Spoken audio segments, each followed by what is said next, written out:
What's good, everybody? We got a great interview for you today, man. We got some exclusive stuff happening right here. We got my boy Helon Knight, better known as Bug, man. This guy is everywhere. A lot of people see him, but they don't know who he is. He's in the videos with Dion, Shedeur, Travis, Darian Mensah, Lil Wayne. He's at the Heisman ceremony. He's at the draft. He just left the Super Bowl. This guy does everything, man. And a lot of people are like, I see him doing everything, but what do he do? Right? Well, I'll tell you, he do a lot, man. He's helping these players. He's helping the agencies. He's piecing a lot of stuff together. I've known him for a long time, so I appreciate you, bro, for jumping on and joining us, man. Just because I wanted to talk to you and get the people, connected with some of the stuff that not only you do, but what's happening behind the scenes. And like I mentioned, you with Young Money. Young Money's been in the news because they're out here doing real deals. They're doing it different ways. So we'll start there, man. The Darian Mensah stuff, right? Duke, well, Tulane over to being the highest paid player at Duke, right? Big contract, bigger than anybody else had got. And then at the last hour, it seemed like he goes to Miami and we're hearing $10 million NIL deal, Adidas merch, sister coming, all this crazy stuff, man. So what can you tell us about that, how it happened? A lot of people think, you know what I mean, it was just forget Duke, but I know it was like, no, like we wanted to make it work. So like I said, I know there's contracts and all that stuff and NDAs, but what can you tell us about that, about, how that all kind of came to be? Man, D, I tell you like this, because a lot of people like, man, I get transferring is fine, but why do it in the ninth hour, in the last hour like that? Well, I heard all that, but what I want people to understand on that is, if you plan to transfer, go and jump in the portal, handle your business. But he never planned on transferring. That was never his thing. He was never, he was like, it was either the draft or back to Duke. Those were the two options at the time. Now, at the end of the day, when you start, I always say this too, man. And the people don't. I feel like a lot of people got to look in the mirror when it comes to stuff like this, because guys don't just up and just randomly decide, oh man, I'm gonna leave, and at the end of the portal cycle or whatever. Like, things happen that lead up to that. And I think everybody has some level of accountability, and sometimes you got to look at yourself and where he was at. I think it was a situation where, when you want to grow, and his vision for himself is like, man, he had goals. Man, I want to be the Heisman winner. I want to be in running for the number 1 overall pick. I want to compete for a national championship, not necessarily in whatever order, but those were 3 of his goals. And then when we sat back as a leadership company and in a situation where we are expected to lead and help guide these young fellas in the right direction, we got to figure out, are you in the best situation? And then for most part, we were okay, but also when you go deeper into it, it's like, man, okay, what are you adding around him? What are you building around him? How are you going to get better from this year? He had 3,900 yards, 35 touchdowns, only 6 interceptions. So it's like, okay. And first time ever that Duke won an ACC outright championship in football. It's like, he's done a lot. So it's like, how can you top that? And then when you go back to the drawing board, it's like, are you being provided with things that'll help you come back and be better? Are we gonna come back and just do the same thing?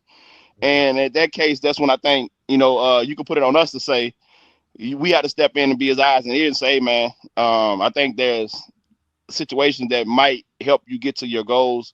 And then also this coming from, front office is getting, intel from people in the higher ups, and he's saying, hey, if he goes back, then maybe we want to see him play with better players. We want to see him play with, this, that, and other. No shot at Duke because, they're a prestigious university. But when it comes to football, I just think, that they're not there as they are with like they are with basketball.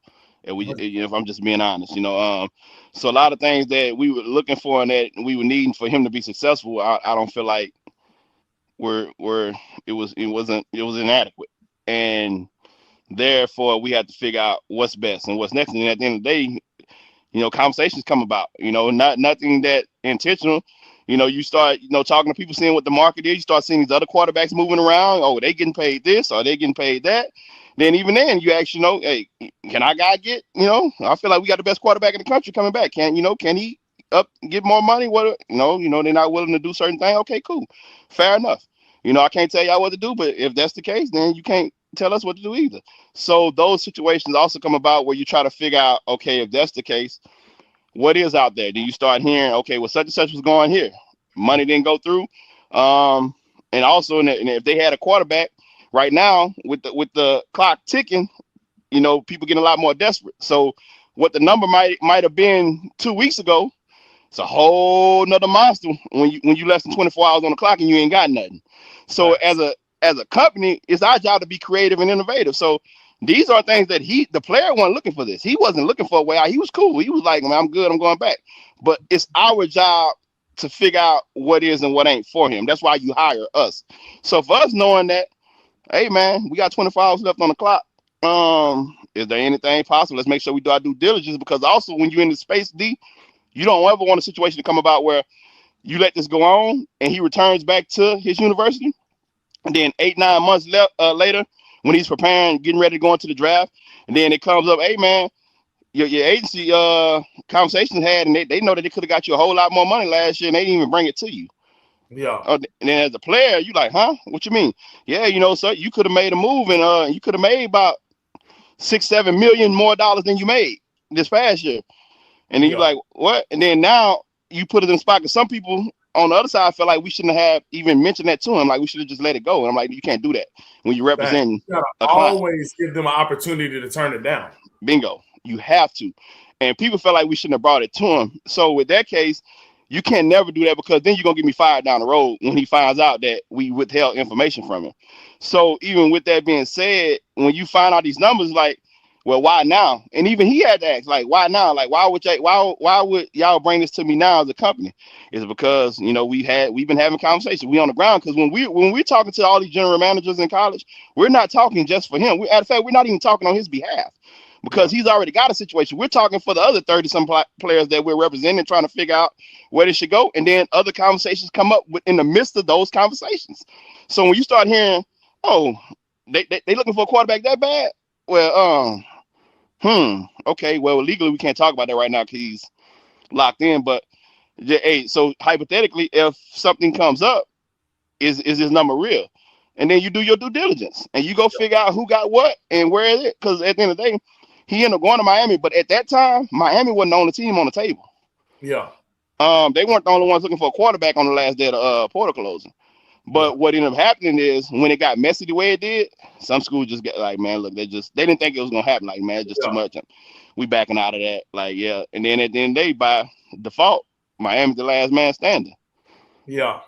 That makes sense. So what's separating y'all from everybody else to keep doing these major deals, right? Because when you really look at Mensah, and I know this one kind of gives you an alley-oop, like you mentioned, it's the last day, the last hours. But when you look at it, Tulane, not a big school. Mm-hmm. Duke, not a football-known school, and you go get that big deal done. And it's like, wow, like Duke did this. We could all understand it if it was Texas and Alabama and Georgia. Then you go get a guy, once again, I know y'all and I know him, so I'm following him throughout the season. I'm taking them overs on a prize picks because I know Buddy like really get busy like that, right? But he's not talked about on the national media. Correct. But then once again, he's the guy that goes, and now we got the $10 million number where, once again, now Miami does have the bread, and we talked about the last second, but once again, it's the same company and the same guy, and we ran it back. So how are y'all separating yourselves to keep setting the market for the quarterback position and using this guy to be able to do it? That's not just the Arch Manning of the world. If anything, you can see the Arch, or you got your Shedeur on, you could see, okay, of course those guys get it, but this guy right here keeps doing it. I would say credit to a team. And like I said, when you come to NIL space, man, Noah and Adi have done a great job of being innovative and understanding. Like, in my vision as the head of operations, always that I always want to move the needle forward. I don't ever want to be a part of something that just to be a part of it. Like I always tell guys, when we first started this company, when we came in the industry, we were coming into a space where we know we weren't welcome. You already got the big CAAs and the athletes for all these different companies that are already established, and the Rosenhauses, whoever. So when you come into a space, you can't come in and try to beat them, because you're going to lose that battle. You got to come in and figure out what they aren't and what the game needs and what they haven't been able to supply. And I feel like we've been able to be creative with that, on the sense of, and when I mention Adi is, when you're self-funded, like we're self-funded sports agency, and this is why. So you got people who understand economics at a different level. When you got certain agencies, people look at the brand, but they never look at who's the actual agent on paper.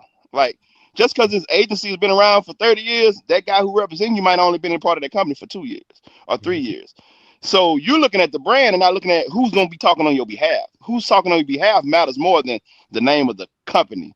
So you might have a guy trying to negotiate on your behalf, and you get a lot of these guys where, no knock on how people are living, because I come from humble beginnings, but if I'm going in a $1 million, $billion industry, I want somebody who understands $1 million, $billion language. Because if I got a guy representing on my behalf and he's living in a 2-bedroom apartment trying to figure out how to pay his rent every month, not saying he won't be a good agent or he won't be good, but when it comes to economics, he don't understand economics at a certain level. So for my trick is, I got Adi Von Gottard, who leads all negotiations over here. For people who don't know what that is, his great grandfather started Anheuser-Busch, Budweiser, Busch Gardens. They own St. Louis Cardinals, Busch Stadium. They're the 17th wealthiest family in the world. He's the 4th generation. So when you got people who come from that, they understand economics at a whole nother level. They know how to move the needle and do it in a respectful way to where it's always respected as business. Because certain people can't go move that needle with certain people and have certain conversations, because some people don't even look at certain people on a certain level. They look at you might be beneath them. But when he goes to have a certain conversation, they understand, like, okay, I got to have my real thinking cap on, because he knows and he understands this thing different than most. His family sold Budweiser, their catalog, for $52 billion, DP, in 2008. So when you sold something that big for $52 billion with the B, not an M, with the B, you understand things a whole lot different than somebody else who, like I say, if this guy's negotiating on my behalf and he's trying to figure out how to just pay his rent every month, versus somebody who's coming from billions of dollars and understanding how to structure $1 billion businesses, those conversations are not even close. So for us, that's my trick in the game, is let him lead when it comes to negotiations. Like, we do other things and we all the day-to-days and the making sure that the marketing is done and the brand is building. But when it comes to those negotiations, you can't out negotiate somebody like that, because he's able to talk about things and not only tell you things, but he can show you things that other people in the industry just can't show you. They could talk about it, but they can't show it to you. So he could do both. And that's where you get the connect of, well, why would you go push the market and say this quarterback who was only about to be offered, 200, 300K to go back to Tulane to go get an $8 million contract at Duke? Like, why would that make sense? How they don't, to most people that don't even make, they're not even going to think that far. Like, well, if the Tulane was going to offer you 200, 300, well, maybe we might go get you $1 million. Maybe. Yeah. That's how they going to think. For us, we like, man, what ain't been done yet? Whereas the quarterback market should be, the quarterback should be the highest paid player on the team. Who needs a quarterback? Who, you know what I'm saying? So we got to figure out all this. And then we go say, okay, for that value, for what he's about to do, I think it's worth to give him $4 million a year. If you say I could go win you your first ACC championship ever. I think that's worth it. And then go a step further. After you've done that, you've paid me for that, but now you got to pay me for what I'm about to go do again. Yeah. And I told you what my 3 goals were. Mm-hmm. So if he's in a conversation for that, and the notoriety he's bringing to your school, and got people watching Duke football who never watched Duke football, like, come on, man, you gotta treat him as such. So if you don't treat him as such and somebody else does, I don't think there's room to be mad about that he's going to do what's best for him and his family. So when you start talking about these other numbers, so now as a company, we come in and say, okay, we did $8 million now for 2 years, 4 and 4. For this move to make sense at this late, it got to make sense. This can't be a situation where I just bring it to him, and it just go through one end or the other. Like, when I bring this, I got to bring it with something that makes sense, to where he be like, I need him to sit up in the seat and be like, man, are you serious? Facts. Yeah, we're serious. Like, so that's what happens. So you just got a group who understands economics at a different level, and they're willing to push the market and understand that no matter what they've done, we always know we can go a step further. Man, no, that's fire. Like, that's bars. And like I said, I've talked with Adi. Obviously, I've known you. I've talked with Noah. Y'all boys are like literally y'all sharks out there, as far as in a good way. Like, we smell blood, we're going to go get it for our guy, because that's what the guys you represent want. I don't want you tiptoeing. Once we know that's what we want, now we got to go attack. And I've seen that when I said, like I said, sharks, it's in a good way. These dudes are doing it the right way. If there's a loophole here that we can attack, we're going to attack it. If it's a team that we know that could use our guy, and that's every position, because I know that talking with Noah, like, he's had guys like the highest paid defensive guy, highest paid receiver or whatever. So it's not just this one guy. This is the same thing going on across the board for multiple guys that y'all represent. During the Mensah situation with the contract, the back and forth, and the ruling, did y'all think at any point that, man, like, this is going to get stopped in the courts and he's going to have to return back to Duke? Or did y'all feel like, no, we got an ace in the hole and we know we're going to be able to get this pushed through? Man, DP, we did our due diligence. That's the beauty of doing your due diligence and having a group that understands, again, economics, understanding how to have the right paperwork in place. We understood that he didn't have a buyout in his contract because we didn't put that in there intentionally. We took that out there when we did his contract. But we also knew that on the back end that they could legally sue him or these different things. You could go, for the NIL rights. Now you could do that. You could take that route if you're willing to go that far. Now, honestly, were we confident that, being a university like that, would they be willing to, muddy the waters? We're not sure. But either way, we were already prepared for whatever came with it. So we had a conversation because, again, this thing is moving so fast. We're on the last day when it's happening. Like, this is not anything that we've been able to pre-plan for. This is the last day. So I'm talking about from that morning till the afternoon, it's phone call after phone call, attorney after attorney. So you're trying to figure out legally what's in the paperwork, what can he be held liable for. You want to know all these different things before you advise your client to, hey man, I think we should look at something else. So before we even bring it to him, we got to check off every box as a company. So going into it, we knew that what he was possibly up against, and then once you get into it, it was no doubt that that we had a clear win. It's just a matter of just making sure that everybody won. When we go to that table, sit down, let's make sure everybody feel like they won and we can walk away from the situation. So we never had a situation where you see some guys jump in and they got to turn around like, nah, I got to go back, because they didn't have a group that was willing to go through that fire and battle. That's a battle of titans. Like, you got to be a real giant to go toe to toe with a university like that. So, and I think for them on the other end, they was just thinking that, once they did what they did, that we would just fold and just walk away from it. But like I say, man, you got a company who's built something on something that came from selling your company for $52 billion. Like, they understand this language. They understand what this look like. They're not scared to go blow for blow with you on anything. So it's like, no, we never thought he would have to go back. Now, if he chose to go back, could he have? Yes. Would those conversations have been a lot different numbers wise going back, if that made sense? Possibly. But also at that point it's the other stuff that, that could have been fixed a long time that comes out. Like, okay, who are you putting around him? Who did we go get in the portal? How did we get better as a collective? Like, those things matter still. Like, but not once did we ever feel like we have to go back to, like, we know we can move forward and we willing to fight this thing however long we need to move forward. And then, just like I say, by the grace of God, it just, we had a great legal team and we were able to push the needle and speed that clock up, because everybody kept talking about February and this, or he had to sit out till after spring, and but when you got a team to understand, it's like, let's get a move on this, bro. Let's make sure y'all happy. Let's make sure we happy. Let's all go where we need to go and move on with life.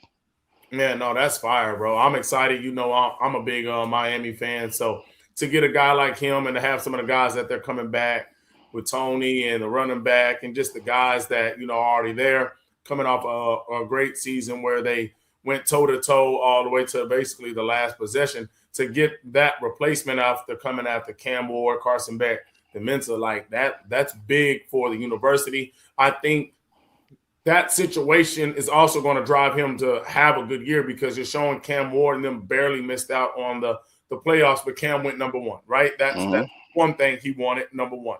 Then you got Carson Beck, who takes them to the championship. So now it's like, okay, these things can be done at this school, and I'm going to hold myself accountable. So now I already know the work and the grind is going to be there, because he won't have an excuse. Because you have a built-in excuse at Duke. Like, bro, you expected me to get us to the national championship? Like, you know what I mean? Now it's like, yeah, we expected that because Carson got us there. And we expect you to be a dog because Cam was number one here. So I'm excited to see what that's going to push him to do, because he already did great things at Duke. And no knock on Duke, I'm a Duke basketball fan. So I love that university. And I know a lot of things going on football, basketball side. But it's just like, come on now. Like, there's only so much I can do here. And if I want to be seen as that number one guy, if I want to be seen as a Heisman hopeful, I'm going to have to do it at a school like this. And we just know the big boys get, the treatment that you want when it comes to those votings and the rankings and all that.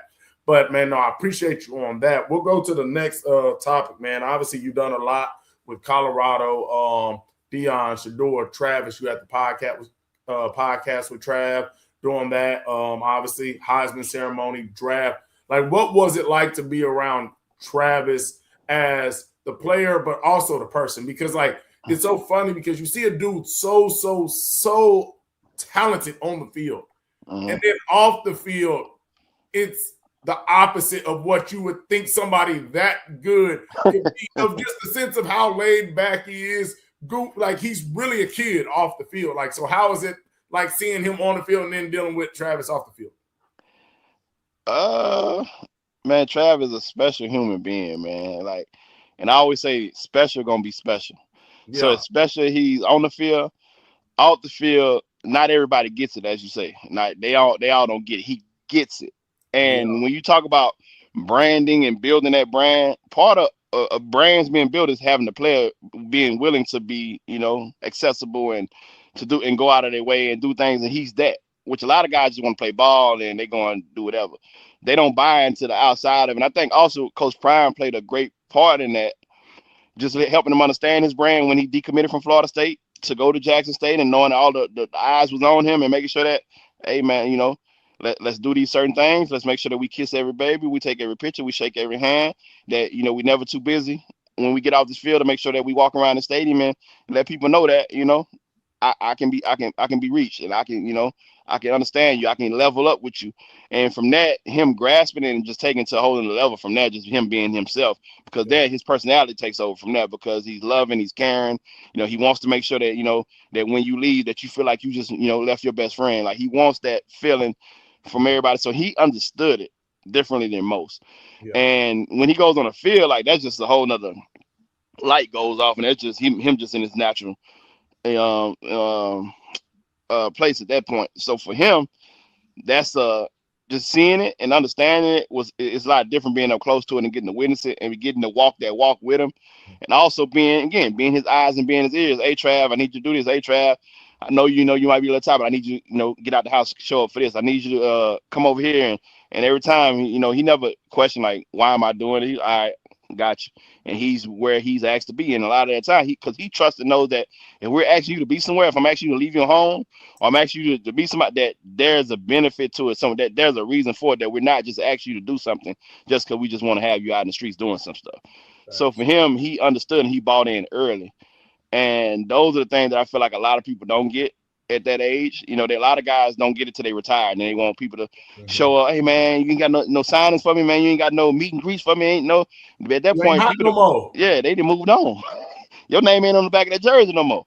And a lot of your greats, when they build brands, they understand that they got to capitalize on that moment while their name is on their jersey and they're in that locker room. That's when you matter the most.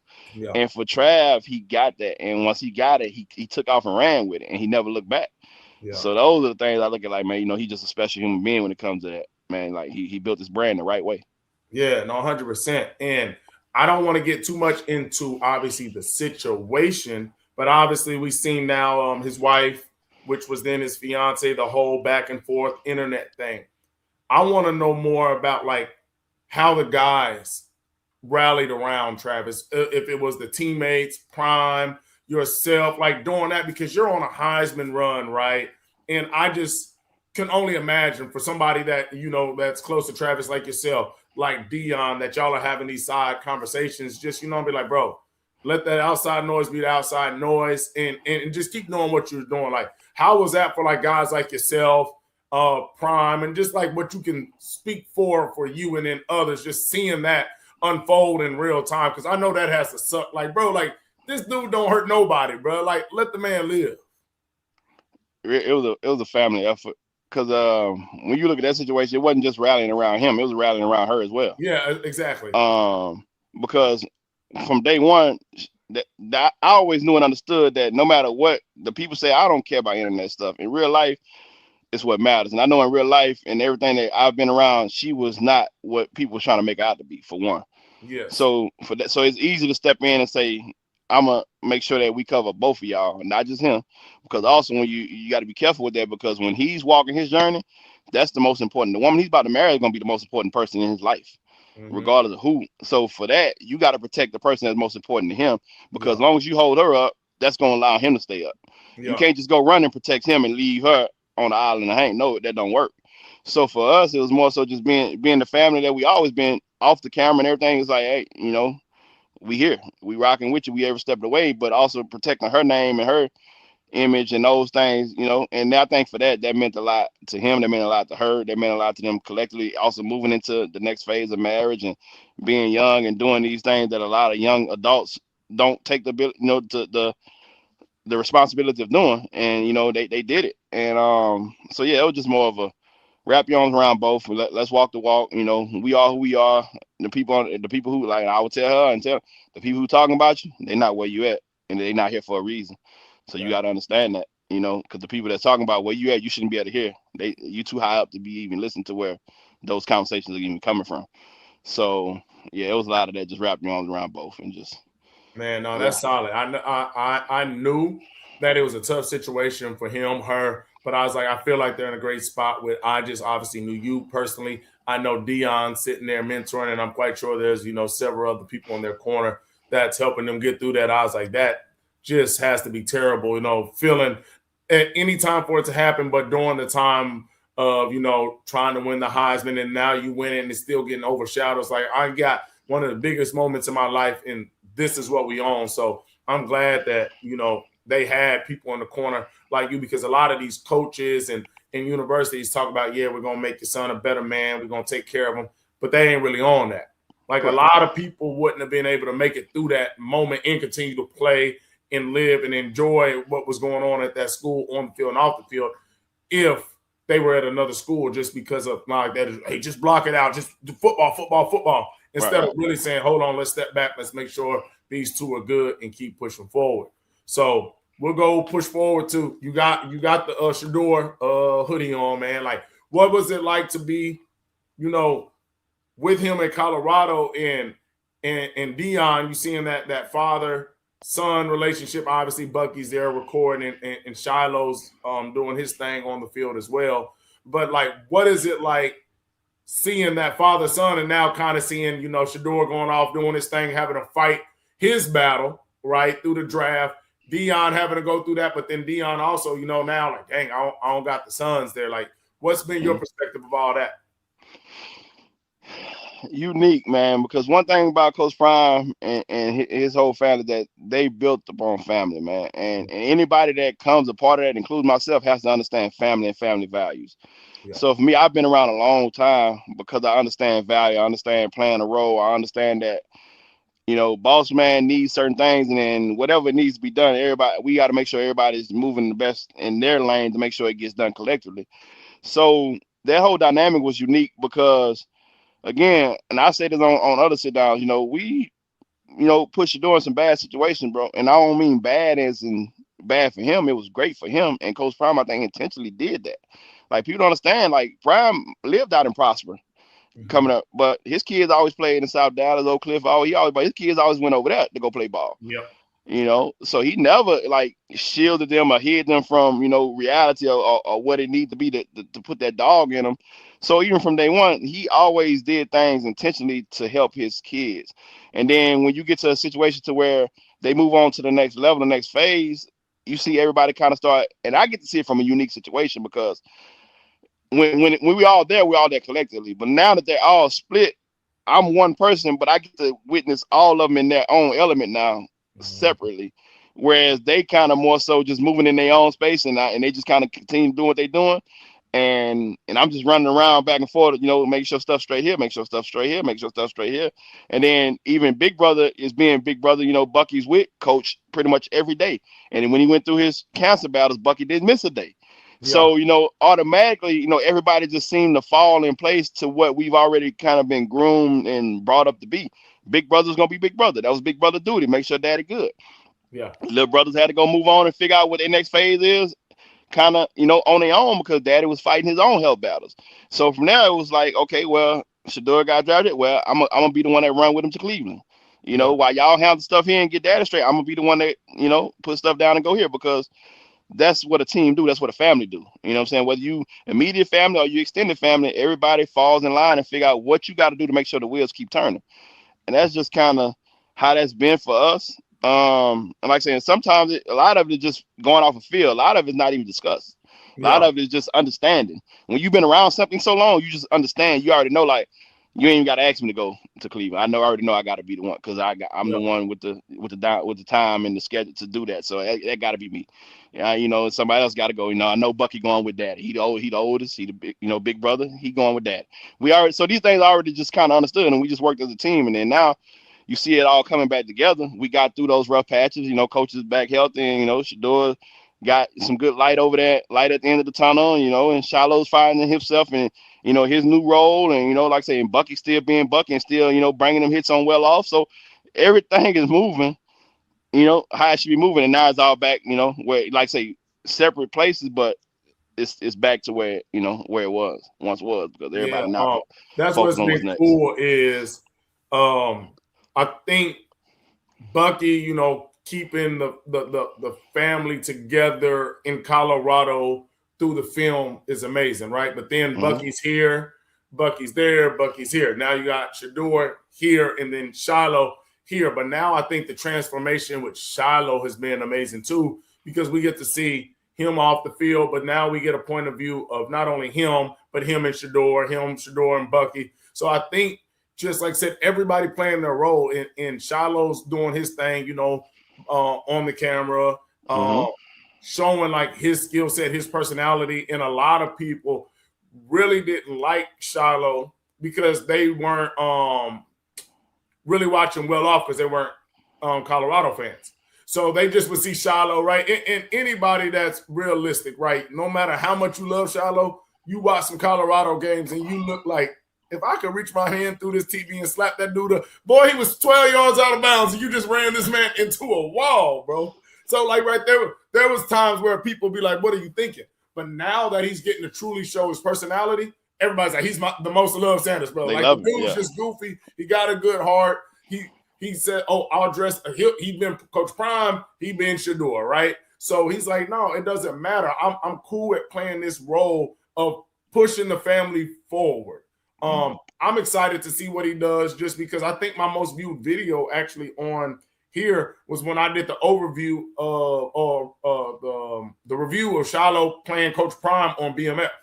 Yeah. So I feel like, and I don't know for sure, but I definitely think he's going to move into, like he talked about the acting, the modeling space. He's going to keep building this brand. And I think it's just cool to see them all thrive at a high level, regardless if they're right there under Pops or not. And I think that's what he's built, right? He's built dogs. He's built real dudes that can go out here and withstand it. Shedeur had to go through the 5th round stuff. He had to go through no reps just to still get back to the top and be the starting quarterback. Now, does he got to go prove himself with a new coach? Of course. But now it's like, I'm going to get a chance to get reps now. So what y'all think I'm going to do? Yeah, now it's on me. And so I think that's cool. I think it was on Shiloh's page. They both were like celebrating birthdays. You got like Shedeur, some crab legs. Shedeur got, the fireworks. It's like, we got all this money, but it's the smallest things that we do because we understand, once again, like, I didn't have to buy, a Ferrari like some of these people. I just had to get them crab legs you talked about when we was in Paris. I know you would love to see this. So I think that's the biggest thing. It reminds me of my family, and that's what I appreciate it, is everybody knows their roles. Everybody's willing to play their roles at the highest level, and there's no resentment for where anybody's at. So Coach Prime has done an amazing job there. I hope, they get it back rolling at Colorado. I hope Shedeur has that season that he's looking for in year 2 with, a guy that's confident calling the plays for him, as well as the head coach wanting them. I think Shiloh's going to blow it up this next year off the field. I think he's going to have some great things coming. And I ain't going to keep you forever, but what's been, that moment of going through all this, right? You with Young Money and Adi. You've met Lil Wayne. You've been with Shedeur, Shiloh, Bucky, Coach Prime. You at the Super Bowl, literally. You doing stuff with Travis Hunter. Like, what's been that cool moment of, I know you don't feel like you've made it, but like the I made it moment of right now, right? There's plenty more work to do, but when you just sat back and was like, wow, I just did that, or I just met this person. Man, it's like you say, it's kind of always feeling like I haven't made it yet, and still Facts. working. Like I said, I still work like I'm an intern. That's my Yeah. thing. Continue to work like an intern. But I've had so many amazing moments, and probably the biggest, man, was just whew, Heisman, man. Like, Yeah. you get a lot of number two picks. Travis was number two pick. I've had a number three overall pick before. I had a top 10 pick. We've done so many things. We won, but I only know one Heisman, Yeah. and that's him. Like, it's only 76 of them, I think now, Yeah. It 75, ain't 76. many. It ain't many in the world, in a life. Yeah. In a whole lifetime, there's only like 76 of them. So for me to be a part of one of them was like, yeah, this is some next level stuff. Like, this is beyond anything I could ever imagine when I first started out. So if any moment, I would say that was a pivotal moment. Like, dang, this not normal. Yeah. Yeah, no, that's fire, bro. Like I say, I could have listed 10, 20 more things like of the cool, exciting, fun things that you got to do, bro. Like I said, we've been locked in for a little while. I know where your journey started, man. I know, what people thought you couldn't do. And Hmm. now they looking like, dang, I wish I would. No, bro, like this is what he been on. The work ethic has been there. I knew it was going to happen, from when we first met, just the first conversations of just the way that your demeanor was, the confidence of like, this is where I'm at, but this is where I'm going to go. Right. And I've seen it. I've seen the growth and what you've done, bro. The growth in the personality, the growth in the vocabulary, the growth in like in everything, bro. Like as we should as men, right? When you get around different conversations, you learn a little bit more, right? Oh, this I used to say this, now I'm gonna say that. I used to eat this, now we gonna eat that. I used to get it well done, now we gonna go meet. I'm gonna go medium plus. Medium plus, right? I'm gonna go like people like, dang, what is that? I ain't never heard that before. Yeah, we're gonna medium plus now. And that's where we should be, right? Like, and I appreciate that about you, bro. Like I said, we locked in. You my dog, bro. You already know if you need anything, let me know. When I was getting the stuff ready for my boy, you was the first call. Like, hey, bro, this is what I got. I can't make nobody, but hey, this is my dude. He good money over there. Like so. And there's gonna be plenty more of those guys to come just because I know what you do, what you're about, and what you represent. So once again, appreciate you for jumping on, bro. Appreciate you for taking your time to, give us some of those behind the scenes stuff and just some of the things that you've seen over the years with not only the Mensah stuff and building up Young Money to get, those contracts, but the Travis Hunter stuff and the Sanders family, bro. So I appreciate you for your time. Nah, man, I appreciate you for having me on, man. Nah, we do this anytime, man. Yeah. We're gonna circle back on it. 100%, bro. Like I said, I'll let you go. Man, I appreciate you. My boy Bud, we out.